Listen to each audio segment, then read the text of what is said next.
some of the things you brought up, implementing is probably the number one problem that can solve on entrepreneurs. Everybody goes to the seminar or reads your book. I've gone back, your book's right in my office. It's right up here next to my face. And there's so many good ideas in there to implement. I'll go back and look at that and implement something else. I'd say probably the biggest problem is non-implementation. You go to a seminar, you read a book, and we don't implement anything, forever. It's just sitting in books unopened sometimes, or even if we read it, that we're just not implementing what we need to get done. That would be the biggest thing I'd say people struggle with. Welcome to the $1 Million Equation Podcast, a podcast about the easiest, fastest way to build $1 million business based on the best-selling book, The $1 Million Equation. If you love business, each episode reveals all of the core fundamental essentials for growth. Now, here's your host, Richelle Shaw.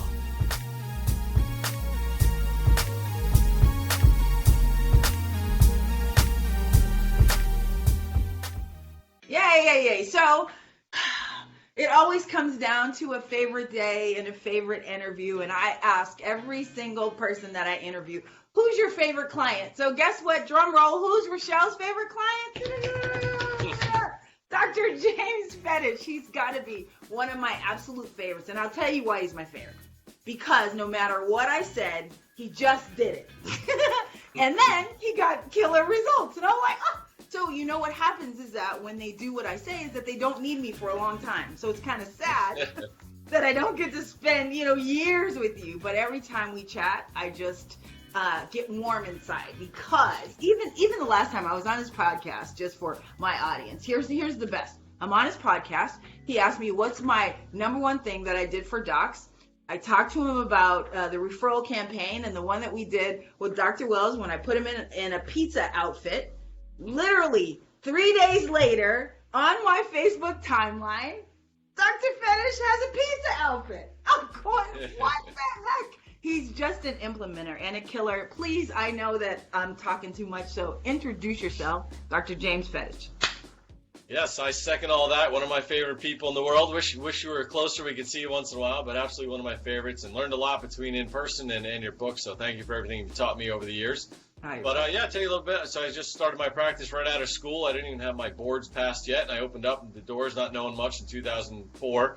And we've grown the practice every year from 700 square feet to 1,400 square feet. Now we're close to 6,000 square feet. And just met with my accountant. He said he's never had a client that business went up at least 15% every year for 15 years straight now. And we've grown and grown and grown. And the last couple of years, I've helped some other docs as well with the podcast. I wrote a book on how to grow $1 million practice, and the podcast on the same topic, and done some speaking and those kind of things. But I'm still in the practice nitty-gritty every day. We're multidisciplinary. I'm a chiropractor by trade, but we have 2 other chiropractors. We have 2 physical therapists, acupuncturists, nutritionists, and a part-time MD. And every year is just grown and grown and grown, and it's been a lot of fun. Yeah. I just love it, and your new boat and your new house and your new everything is just pretty amazing, which we always love. But that's the life, when I think my true ministry and my true mission in life is to get folks to that lifestyle, because I think they want it, but they don't want to really work that hard. So my first question is to you, what is the biggest problem that chiropractors have, or really entrepreneurs in general, with getting to the $1 million level? What is it?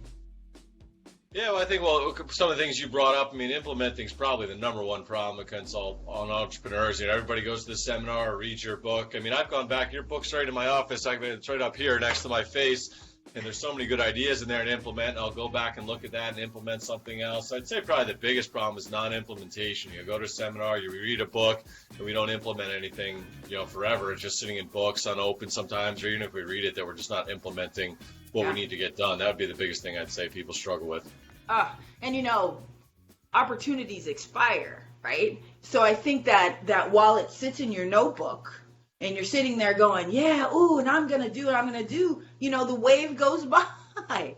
And so even, so many folks go, I'm going to do a podcast when it was really hot 5 years ago. Not that it's not hot now, but you don't get the instant results from it, and then they stop. And then they jump to the next thing and the next. So I agree with you. That implementation thing is just the worst. So one of the things that I saw or what I love about what you do is, in chapter 3 of the $1 Million Equation, I talk about scheduling your success and how to get steady money. So you are like the master of doing a marketing calendar. So why don't you tell our audience, like, how you handle the marketing calendar and like, what was your first inkling, and then did it build momentum, or has it always been this big monstrous thing for you? Yeah, great question. So, I started out in practice and I realized that I didn't know. They don't teach you how to run a practice. So I did practice management really from day one and learned a lot of good promotions, like Patient Appreciation Day has been around for, probably 100 years in doctor's offices. And I've done that twice a year ever since I've been in business. I learned these things and I kind of did them here or there, but it wasn't scheduled out.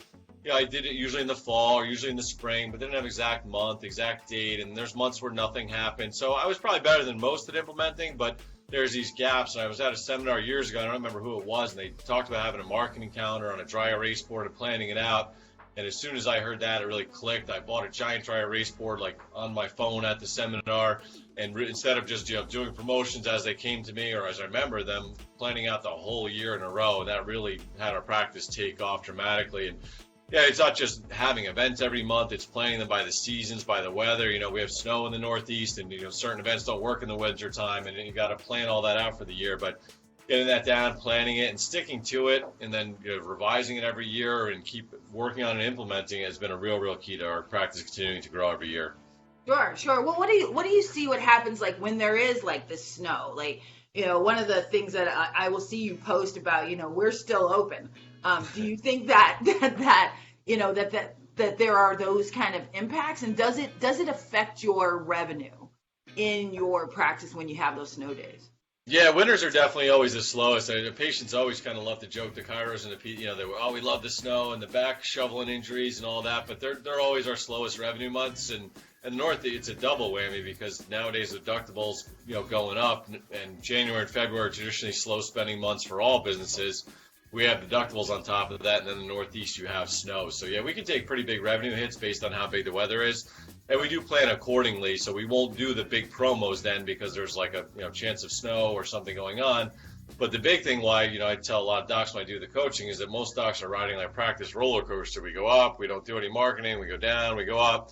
You're going to have that little dip in the winter, but you're going to be prepared in the spring to jump it up. So we'll have like a big Patient Appreciation Day, or I did your referral campaign in March when we're hopefully coming out of the winter month and kind of give it a little jump start. So planning around that, that's where you get into the marketing calendar. Next level is, it's winter, January, February. Let's kick some butt in March and ramp the thing back up. Sure. Well, here's what I noticed too is that when, number one, most business owners don't know that trend, right? They don't know that because they don't look at their numbers. They just are either in feast or famine. And then when they're in feast, they are spending like there's no tomorrow. So they go buy a boat or they buy a new car or all of these things, that don't make sense. And it's like, well, wait a minute. But do you realize that in January you've got this, this perfect tsunami of deductibles going up, the winter months, and it's January, February anyway, that people aren't really coming. What are you doing to plan that? And I think a marketing calendar takes care of that too. So here's my question is, here's what I notice, and maybe you say yes or no, but I notice that when there are slow months, instead of ramping up the marketing, I watch entrepreneurs slow it down, saying, oh, it's slow, I'm going to hold on to my marketing dollars. What's your opinion on that? Yeah, you always want to be marketing when there's a recession, that kind of things. It's even more important to spend more. Do you get it out of your competition? And, our marketing calendar is packed every month. There's no month we take off. There's 4 events every single month, even in the winter. Like I said, I specifically plan like a big one to come out of the winter to get the boost, but we're marketing year round and things. One of our best winter ones, we started giving away a snowblower. We just worked with it. January snowblower giveaway. It's leave a review or give us a referral. We entered the winter snowblower. So we kind of go along with the winter and do a giveaway right along with it. So yeah, you got to market all the time, but planning things that work. I don't think a Patient Appreciation Day is a big event. To do that in January when there's like 60% chance of snow, it's probably not a great idea. So you save that for the spring to bump you out of it. And we do the same thing in the summer. You get the vacation slow down. So, but we still do marketing. One of my best promotions is an August one, actually. But then in September, I do Appreciation Day to jump back out of the summer and keep the thing going. So what do you do in August? Your best promotion? Us marketers always like to know. What is it?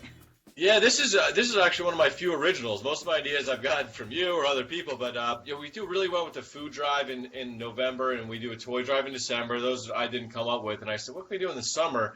And a lot of people have pets out here or suburbia, so we do a pet food drive in August. So it's bring a bag of pet food in, and you get a free adjustment that week. And if you're a new patient, bring a bag of pet food in, you get a free exam that week. And it's actually one of our better promos. We do it in the dead of August, and it's actually really good, and it's a really nice, it's super easy. You donate it to a shelter, you get pictures on Facebook and use them on, so it's actually a pretty good promo that we've done in August, one of our better ones. Yeah, no, I love that. I mean, that's, so are you, every time like folks will ask me for help, and they have a local business, right? And I just sit and I just go, really? You need help? That's got to be one of the easiest ones to do. And I go, okay, so here's my suggestion. They go, what's your suggestion? I go, become the freaking mayor. And I go, well, what? You want me to run to be the mayor? And I'm like, no, you just need to be everywhere. You need to do those type of promotions, a food drive, a pet food drive, a toy drive, where people are coming through, but they see that you're a great business and they want to refer you, to talk about you, to come and check you out, to be like you, right? And I see so many, it's really easy to get ahead. We have a lawyer here in Vegas that is a personal injury lawyer, and is that not a competitive place? Yeah, right?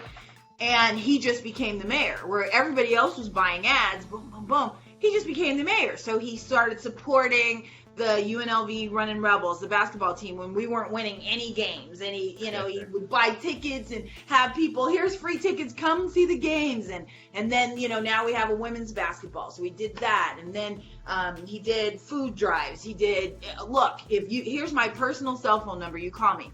This guy is now crushing it. Like, not even like a little bit. Like, everybody just goes to him instead of, our heavy hitter guy that spends so much on it. And I think that's what you've become, like, even when I watch your online stuff. So how are you merging your online with your offline?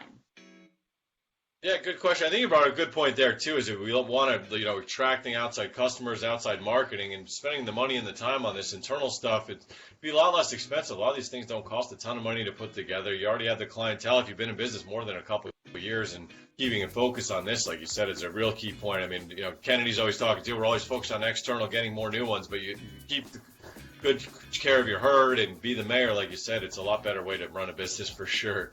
Yeah, offline, online. So yeah, we do both. I do all these regular promotions, and we have signs up in the office and all this stuff, but we do some online, quite a bit of online marketing.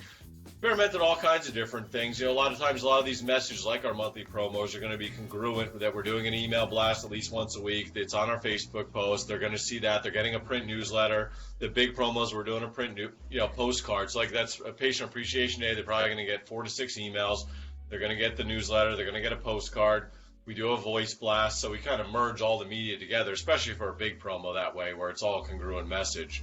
And we do some lead gen stuff, internet marketing, but we got a ton of referrals, and between this stuff, we do some of that as well. But yeah, finding all the messages working together for one big event seems to work really well for us.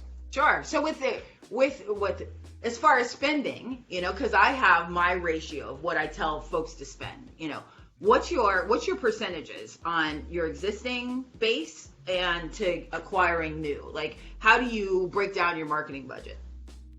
Yeah, great question. We've been shifting, and I've been kind of heeding my own advice and making more and more towards our own clients. But it's probably 60% to our own clients. It doesn't mostly, and I'd probably be more. It's just we should probably spend more energy on it. But a lot of these events are just energy, and it's not a lot of money. We did guys' night out last night. I bought $250 worth of pizza and wings and $250 worth of beer, and I brought my cornhole set from home, and we had like a cornhole tournament for the guys. Like, that cost nothing, $500, not even, and we got 2 new patients out. It wasn't a home run, but. So a lot of the internal ones don't cost a lot. You can spend $500 on Facebook at a blink of an eye to get a patient. So the internal ones don't cost a lot. We probably spend way more, like 90% of our energy on internal versus external, for sure. Yeah. Well, I will tell startups that once they get it, that I want them to spend, like that 60-40, and then, make it like 80-20 and have these wonderful events. But, now 15 years in, and you've been doing this so long that it doesn't really, your email list responds, because you've been the number 2 things that I say that you have to be: disciplined and consistent, because consistency over time changes the world. And it truly, I think, changes your business. But so many people quit before they get there. So, let's shift a little bit. I know you're a rock star. I think that they're going to re-listen to this, and if they didn't, they're stupid. Re-watch it and listen to how he said he promoted an event. 6 emails, a postcard, the message inside of his newsletter. You have your own media. Create your own so that's what you send it in. It just makes so much sense. But why do you think they're just not doing it? So what is different about you than most people? Tell me, what is it so that we can bottle it up and sell that? Yeah, 2 things, especially with the marketing calendar. I have coaching clients to sign up, and we did a course on this. Like, so how do you have like 25 promos that work well? And my first answer is always like, because I've tried 75, and 50 of them didn't work well. And now I have 25 that work well, and I know which month they work in. Because I've done 50 that didn't work, and I've shown up to 100 lectures. I'm the only one talking, and I've had events nobody showed up to, and I think that's why we had 25 good events, because I've done 100, and 75 were horrible, and I've sat in the empty rooms and nobody showed up, and I was willing to do it. And the other thing, a lot of these events they're upfront work. The first year you do them, or the first time you do them, it's work. It's a learning curve. So I got a couple coaching clients with me a long time, and they're like, well, what do I do? The same thing as I did last January? Yep. And the same thing as February. And the first month they need a lot of handling, a lot of work, but the same thing as last year? Yeah, doc, do it again. It works. And once you set it up, and one of the most freeing things that we've done is we do have the real physical board, but we put it in our Google Calendar, and we put the events that work are just on repeat. So it's like March 2nd, do this again, February 1st, and it becomes an easy system, but it's like a lot of things, and like the upfront works a lot, so they don't want to do it. But once you get set up, it kind of runs on autopilot. So have you always been super successful? I started the practice right away. There was definitely years struggling, but we've always done well. And but I mean, like early in your life, like as a high school kid, like were you an athlete or? Yeah, I was an athlete, played some basketball. My claim to fame, I think I told you, is I got dunked on by Kobe Bryant in high school. He was a year older than me. We played against him, and I don't know what they thought having trying to me cover him. But yeah, I played some basketball overseas and did some of that. But yeah, I was always a pretty good achiever, I guess. Yeah. Yeah. So do you think that the athletic training leads you to be a better entrepreneur? Because I've found that when I have clients that are athletes or former athletes, like they understand that it's going to get bloody, I'm going to sweat, it's going to be hard, but the other side is going to be better. Yeah, and you're going to lose once in a while, too, which I think some people don't really, especially the way some kids are being raised now. But yeah, I do think the athletic background helps for sure. And I was blessed. My mom ended up, she stayed at home with us till we were like 13 and just went back to work because she was kind of bored. And ended up being a CEO of the 3rd largest credit reporting company in the world. And she actually gave me, I got into business books and stuff when I was 16. I was reading Good to Great and things like that before people thought of it. And then I had a professor in school so I kind of started those success books really young, which was a real big blessing too, which I don't think most people do. So yeah, sports helped, and getting into that stuff. Like I said, I was reading those books when I was 16 years old, just like your daughter. Yeah. Well, and truly I was, I had the very first woman entrepreneur magazine. The very first one that ever came out, which it didn't last, but I think 2 years. But I had the first one. I was in the library grabbing business books very early, just like you. And I think that what happens is you start to see what is possible. And so many folks don't focus on that. They focus on, oh my gosh, what can I do today? So I think that the athlete part, just shows you how to achieve something and get there even better. So I like that. I love that.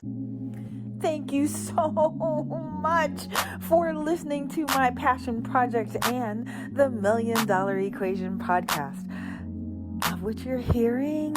If you like it, I love it. So click the subscribe button to get each week your new favorite episode.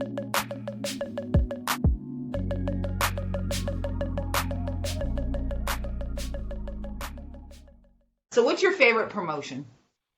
Probably the oldest one is the Patient Appreciation Day, to be honest with you. I mean, we've been doing them a long, long time, and there's a lot of different ways to do them. We made them real fun, but the classic Patient Appreciation Day, we do it on a Saturday. We're not open Saturdays, and it's free adjustments for existing patients, free exams for new ones. We do the Chiro PT and Acu exams, and we have food and music, bouncy houses. We've done all kinds of magicians and all kinds of fun stuff. But it's a fun event. It's 2-3 hours. And we all bust our humps. We started a new tradition a couple years back. We take all the staff to the bar out down the street and get wings and beer afterwards and make it a whole fun day. And Yeah, I mean, that's probably one of the first things I learned in practice, and it's been working. We've done it twice a year for 15 years now, and it works good, and it's a fun day, and it's still an oldie but a goodie. Now, do you make it a theme? Yeah, we've done a bunch of. Actually, probably the best theme I've done is we've done it with an Easter egg hunt the last couple of years, and the 1 year Easter was so early, but we've done it with an Easter egg hunt, which brings a lot of kids, and our target customer, 40-something-year-old mom with kids, is our target patient for a lot of docs, and so it brings a lot of kids out. We do an Easter egg hunt with a bouncy house. We had an Easter bunny this year. So actually tying it with Easter's worked well. We've done it with St. Patrick's Day, all kinds of stuff. Easter's probably the best one I've tied it in with. Yeah. Well, I see that you use your kids a lot. So, some docs feel kind of funky, and some entrepreneurs do, about using their kids. How do you feel about using your kids in your marketing? Yeah, I've gone back and forth on that. I think, for one, we got to realize there's no privacy anymore anyways. If people want to see a picture of your kid, they're going to find it. Somebody can hack in, they're going to find a picture of you. So there's no privacy, that argument. But I wouldn't blame anybody. If you want to be private about it, you can be private about it. But, like people always say, the more personal that people think, and I even shied away from myself for a while, whereas I had multiple associates seeing a lot of patients as not being the figurehead. But the business has got to be about you. Even if 75% of the patients see somebody else that works for me, you still got to be the leader and the figurehead of it. I kind of learned that my own again. And people want to know about personal stuff. That always does well. There's posts on Facebook and Instagram with my kids are always the top pulling posts, and patients come in, they're getting so big. So I realize nothing's private anymore, and if people want to know about your personal life, so just let them see it. Right. Not hiding anything.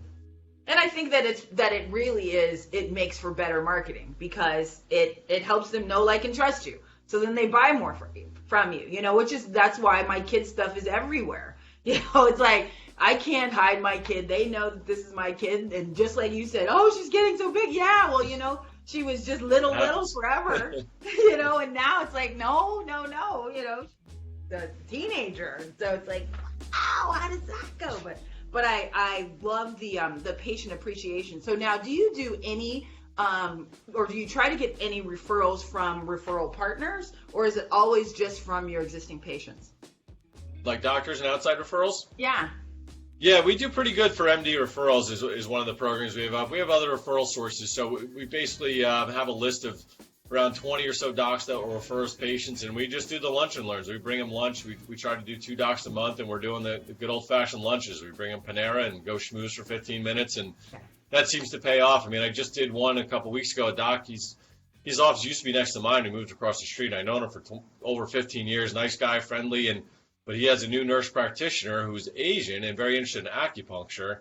I brought my acupuncturist over there, and even though I know the doc for 15 years, all of a sudden now the Asian nurse practitioner is sending like 2 acupuncture patients a week over here because she met the acupuncturist. So I've known him for 15 years. I've done 100 lunches over there, but my acupuncturist met his new nurse practitioner who's into acupuncture, and we're getting referrals left and right. So, but look at that. That right there it just shows, like, that's the thing, that you didn't stop doing the lunch and learns, right? You still do it. Like, you have to nurture all your referral sources, whether it be your existing clients or your B2B ones, your other docs. So here's a favorite one that I've done with several docs, is that we do a death by chocolate event.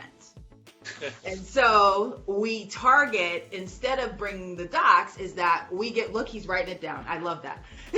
So we take their staff, because they're really the ones who's going to give us the referrals, right? They're the ones who kind of control it.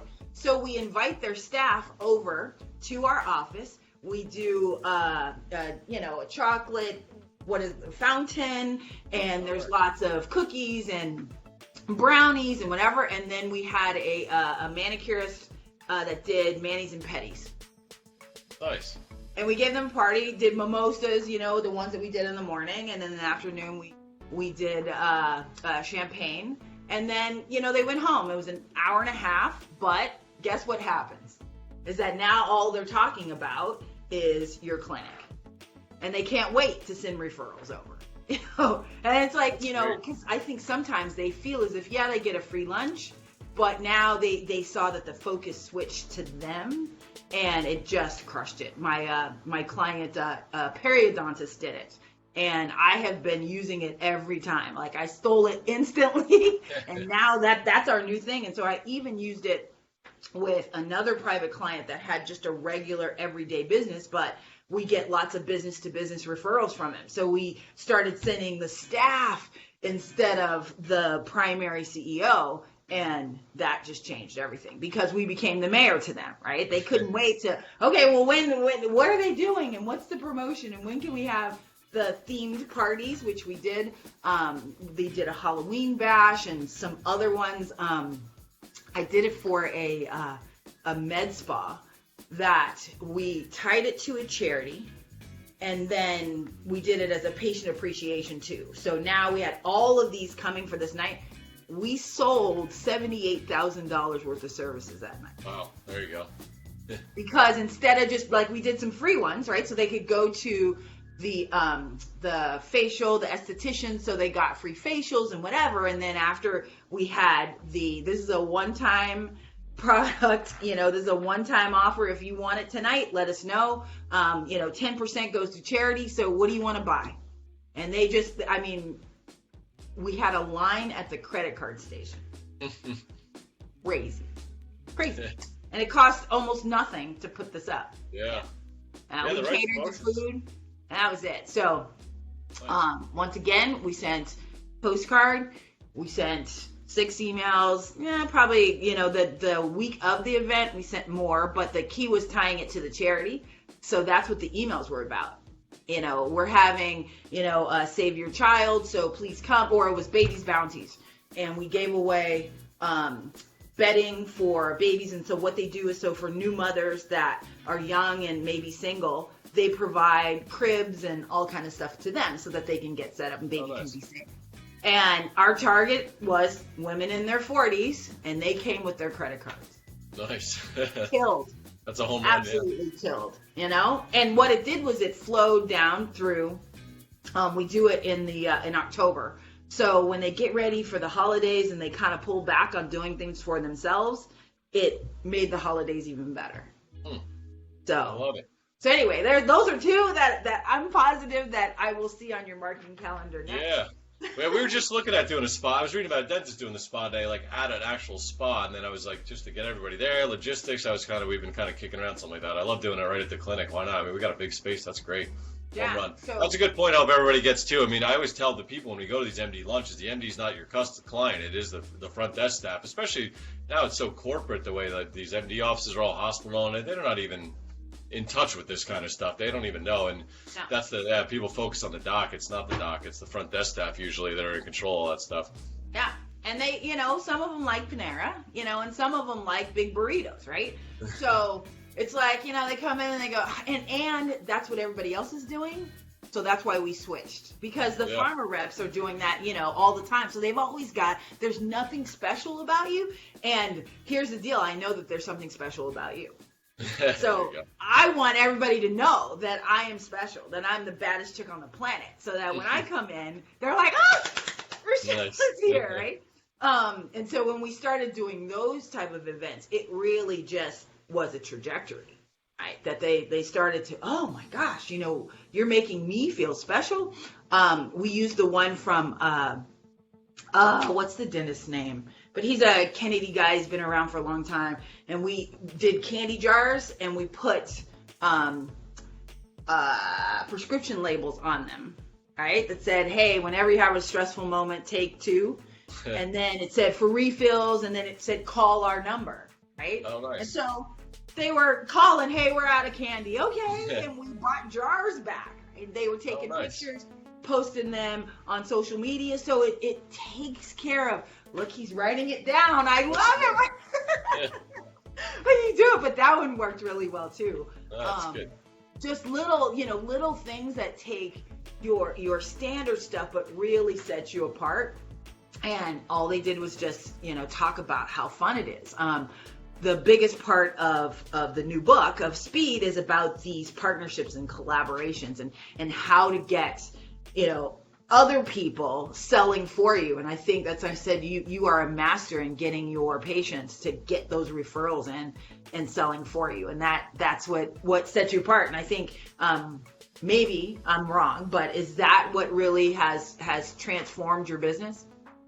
Yeah, absolutely. I mean, we could shut off. I still like the external marketing, but I could shut off all external Facebook, Google, all that for, not even, I might not even notice, we certainly get patients for that, but, 50 referrals a month, and, the reviews get us 20 a month, and docs getting us 10, 20 a month, and we have enough new patients without any external. If I ever feel like it's not doing it anymore, we can shut that off, and it'll run, pretty much on itself for a while, which is a nice feeling. Which is a nice feeling, right? Yes. And I don't think that many do that, but it's a combination of, number one, you have a marketing calendar. So many folks, it's I had, and I tell this story all the time. So in one of my coaching groups, because I will only do them in groups now, had a group, gal said, hey, I would love to see like an example of a marketing calendar. I go, sure. How about I send you back the one that you sent me 2 years ago? And she's like, what? I go, yeah, here's the one that you personally sent me 2 years ago. And she's like, okay, I'm really embarrassed now. I go, I know, because you think it's so much harder than it actually is. It is just a breakdown. Or how do you do yours? Yeah, a couple ways. So yeah, we do have the big dry erase board in the office to plan out for the year. And we found we have our staff training manual. We have a weekly staff meeting, and here's just written out the big events per month, so everybody sees it. It's in our staff manual that everybody brings to staff meeting every Tuesday. And then I said the Google Calendar has been really a good innovation for us because it's in there. You set it on repeat if it's a quarterly event or it's every January, every February. It's in there. And we've just kind of worked on putting more details, even like putting the flyer right in the Google Calendar. So next year you can see the flyer from last year or the ad that you ran for it and using that. So I really like the Google Calendar. Then you have it on your phone. You have it at home. I used to always use the dry erase only, and we have it's planned out the year. And my wife's like, oh, let's go on vacation in February. And I'm like, oh, I don't know. We might have an event around then. I have to wait till Monday to get in the office and see what events I had going on, and driving her crazy. So it's much nicer to have it on your phone right there too, for that reason too. All Patient Appreciation Days in April, we can't go to the beach that week, and so you can coordinate calendars as well. But yeah, Google Calendar, just having it in front of our face every week at the staff meeting is good too. Make sure you don't miss anything, and double check events. And I actually just sat down with my key person. We went through, because we're almost halfway through the year, and what worked so far this year. Do we want to do these again next year? We crossed off a couple and wrote in a couple new ones. So I think that's the other thing, is you got to slightly update it and tweak it. And the big thing is going to work, or do you have to move it? But like I said before, Easter was great for us, but like 2 years ago, Easter was real early, I think, in like March. So like the Easter egg hunt, there was still snow on the ground here. So you got to tweak it a little bit. And that's a key thing too. You can't just set it and forget it. You do got to tweak it a little bit. And something might work for a year. I mean, we did with the certain dinner with the doc for years. We crushed it. I'd get 60 new patients at a dinner with the doc, and then it just stopped working. There's no reason, explanation, but scratch that off, put something else on that month, and that's what you got to do. So constantly updating it's a really key as well. Yeah. Well, I love that. I had a client who, we did a dinner with the doc, and, 2 people showed up, and he was angry and decided, that his time was worth more. And I'm like, really?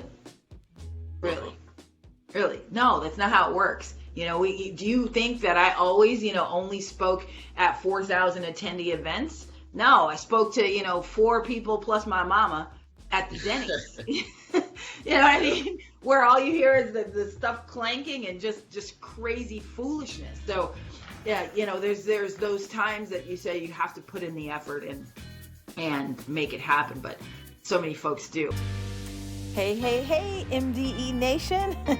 Have you grabbed the original, the OG book, the book that started it all? The book, The $1 Million Equation. That was my original passion project, where everybody kept asking me, Richelle, tell me how you rebuilt back your $1 million business. How in the world did you come back from losing it all? How in the world did you do it? And I sat and I spent 2 weeks and I wrote The $1 Million Equation. So it sounds exactly how I talk. If you put my voice to it while you're reading it, you will feel the essence of me. But you will also learn some really great, valuable lessons on how to build your own $1 million business. Yep, you can grab it right there on Amazon.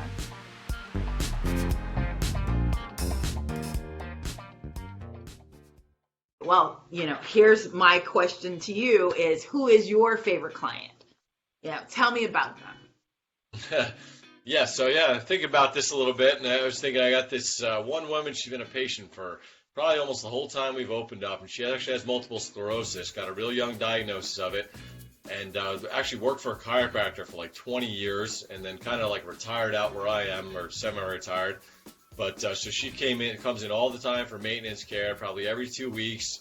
She's got a walker now, through all that kind of stuff. She's got all kinds of health problems. The last time she was in, she had like cellulitis on her leg and all these different health problems. But she's the only one, when I train my associates and PTs, I said, always turn every conversation around back on the patient. So when they ask you how your weekend is, nobody wants to know how your weekend was. They want to tell you how their weekend was. So I train my associates, say, my weekend's fine.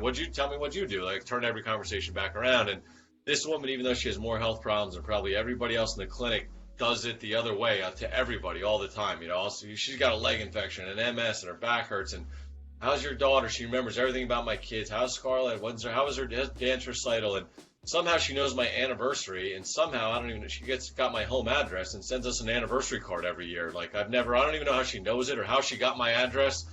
But she always worries about my wife and how are the kids, and she has more health problems than anybody knows. She never complains. So you have people with like a little tweaked elbow, this and that. They're in here whining and complaining, and she never complains about herself and wants to know. And she's genuine. It's not like when I tell my docs to talk about the patients. Like she really wants to know what's going on with your life, and just an amazing person. Puts it in perspective even for you. You think you're going through a lot, staff challenges, business stuff, and she's got all these health problems and doesn't say a word. So I certainly can't complain about, staff turnover or something like this when this woman's going through all this and only worried about me every time I see her. She's a sweetheart. Wow. So do you have lots of, well, first of all, that's amazing. And do you have lots of staff turnover? Because I'm always, after having 52 employees, like the thought of having, so does it happen to you too? We've had most of my key people in there a long time. In my key front desk, 5 years. My manager, 5 years. My one car, 3, 2. So my key people seem to stay. Kind of my entry level people. We usually don't have so much turnover. The last year or two, with I think the economy doing so well, or what it is, we've had 3 or a little bit more turnover than usual. But usually it's more the entry level. So my key people have been with me mostly a long time. But some of the entry level people come and go. And last year or two, more trouble than usual. And usually you fill them right away. And the last 2 that left, it took me forever. I actually had to go through a temp agency for like an entry level position, just getting anybody good to get signed up. So I think there's too many jobs out there. It's rough. And then you get the crazies, which is always fun. Oh my goodness. I had somebody on her third day. She's on the schedule for like 39 hours. She's like, I'm on the schedule a lot of hours. I'm like, that might be too many hours. I'm like, it's your third day. Are you complaining about working too much? She's like, yeah, that's a lot of work. I said, it's a full-time job. And basically, I let her go right there. That was the end. Right. It's your third day. You're working too many hours already? Okay. And thanks for coming. Yeah. See, I just turn around and I walk right to my girl. We're done. They go, wait. No. Get her check. We're done. I'm like, Richelle, but please, I'm done. I said, now, do you want to go too? Okay. All right. What did she do? It doesn't matter. I'm just done. They go, okay. All right. Yeah. Fire slow, fire fast, they say, right? Fire fast. This has been awesome. I ask everybody to tell me what's the one piece of advice that you would give folks to how to crush the last half of 2019. What do you think they should do? Yeah, great question. There's a lot of year left. We're halfway through it, and just to be kind of what we've been talking about. Get a plan and work the plan. I mean, get the plan. There's no reason you can't set up a calendar for the second half of the year. Get it set up. Make sure you have a big. You got to have something internal going on every month and something external. At least start with one of each. I mean, ultimately, you're firing. You want at least 2 of each. I mean, I probably have 3. 2, 3 internal, 2, 3 external every month, but. You can get 1 internal promotion and 1 external going every month. That'll really help you out for the second half of the year, and just get them done. Love it. Well, I talked to you for hours, but I know you're going to the boat today. That's Friday. Gotta get out early. There you go. What happens when you own a multi-million-dollar business is that you don't have to work Fridays, and you get to you get to do a couple other things. Well, it has been my absolute pleasure. You crushed it, of course, and if they don't read every single word and listen again and again and again, and they're just crazy. And so I've got some things that I'm asking him for. A picture of his big marketing calendar so y'all can see it, and you'll be able to download it right after we finish. Well, I thank you, and you are still my favorite. Thank you so much, Scarlett. Have a great weekend. I'm lovely talking with you. All right, see you. Bye.